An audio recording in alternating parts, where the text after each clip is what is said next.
Bismillahirrahmanirrahim. Assalamualaikum warahmatullahi wabarakatuh. Alhamdulillahirabbil alamin. Wassalatu wassalamu ala asrofil anbiya'i wal mursalin wa ala alihi wa sahbihi ajmain. Amma ba'du.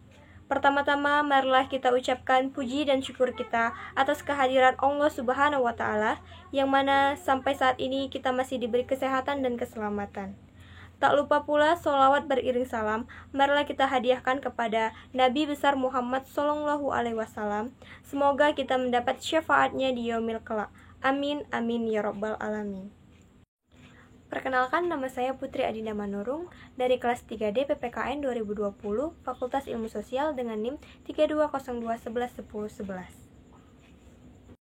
Yang saya hormati Bapak Dinul Islami selaku dosen pengampuh mata kuliah Agama Islam, dan yang saya sayangi teman-teman dan penonton sekalian. Adapun judul ceramah singkat saya kali ini adalah keutamaan membaca surah Al-Kahfi di hari Jumat.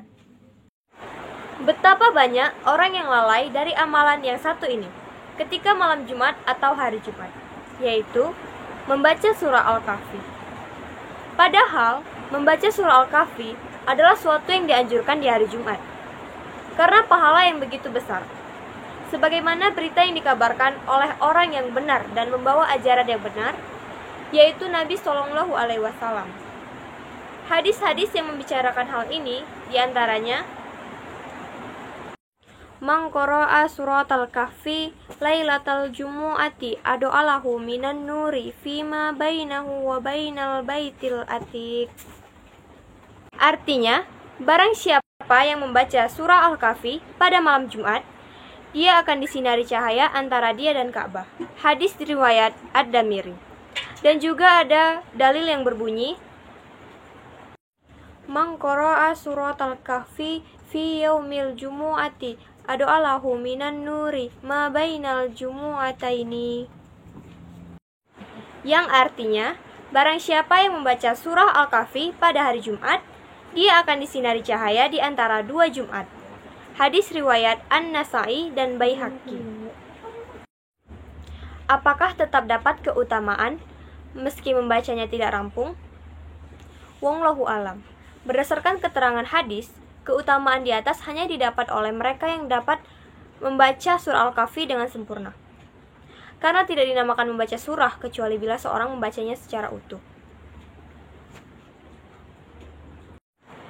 Jika sudah cukup mendapatkan keutamaan tersebut, redaksi akan berbunyi Ba'du surati Al-Kahfi. Siapa yang membaca sebagian surah Al-Kahfi? Namun kenyataannya tidak demikian. Hadis di atas tegas menyatakan Man qara'a surata Al-Kahfi. Siapa yang membaca surah Al-Kahfi? Artinya, secara utuh dialah yang akan mendapatkan pahala tersebut. Dalam memperlakukan pahala, kita harus seutuhnya mengikuti dalil. Karena persoalan pahala dan dosa adalah persoalan tauqifi, atau hanya bisa diketahui melalui wahyu. Siapa yang membaca surah Al-Kahfi seperti saat ia diturunkan, maka ia akan mendapatkan cahaya di hari kiamat yang panjangnya dari tempat ia berada sampai ke Mekah.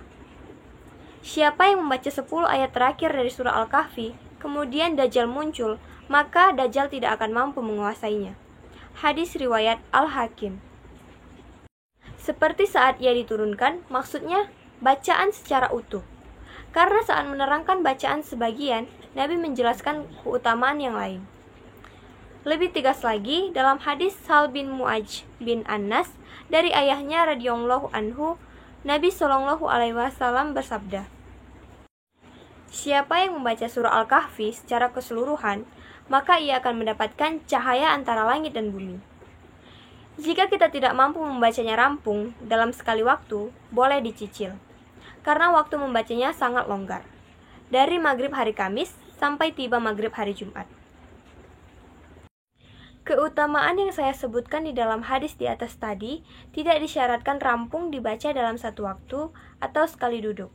Asalkan dibaca rampung masih di dalam hari Jumat, rentang waktu yang saya bilang tadi, maka mendapatkan pahala tersebut. Baiklah, sekian yang dapat saya sampaikan dalam ceramah kali ini. Semoga ceramah kali ini bermanfaat bagi kita semua. Dan saya mohon maaf apabila terdapat kesalahan. Saya akhiri, wabillahi taufiq wal hidayah. Assalamualaikum warahmatullahi wabarakatuh.